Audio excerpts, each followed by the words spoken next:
Maugham health care परिवारामध्ये सर्वप्रथम काकूंचं स्वागत करूया. नमस्ते काकू. नमस्ते. तुमची सगळ्यांना ओळख करून द्या. मेमोरी खंडू जेडगुले कुठून येतात? आळेगाव. पा जेडगुले काकू आहेत, आळेगाववरून येतात. काकू तुम्हाला सेंटरला येण्यापूर्वी काय काय त्रास होते? आता मनका दुखत होते, गुडघे दुखत होते.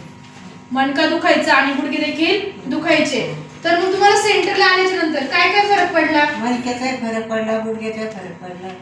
मणकाही दुखायचा थांबलाय आणि गुडघे दुखायचे थांबलेत. तर किती टक्के फरक वाटतोय?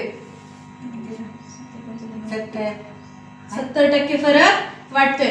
मग तुम्हाला इथून पाठी काही या त्रासासाठी गोळ्या वगैरे चालू होत्या का? गोळ्या चालू होते. गोळ्या चालू होत्या. काकूंना रेग्युलर गोळ्या चालू होत्या. पण आता गोळ्या बंद झाल्या. आता गोळ्या बंद झाल्या. आता काकूंच्या गोळ्या बंद झालेल्या आहेत. खूप छान अशी गोष्ट आहे की नाही? तिला काकूसाठी जोरदार क्लॅपिंग झाली पाहिजे. काकू, आपल्या सेंटरमध्ये जे नवीन नवीन लोक येतात त्यांना तुम्ही काय सांगाल? रेग्युलर येणे आणि थेरपी घेणे. काकूंनी खूप छान असा अनुभव सांगितलाय. एकदा काकूंसाठी जोरदार क्लॅपिंग करा. खूप धन्यवाद.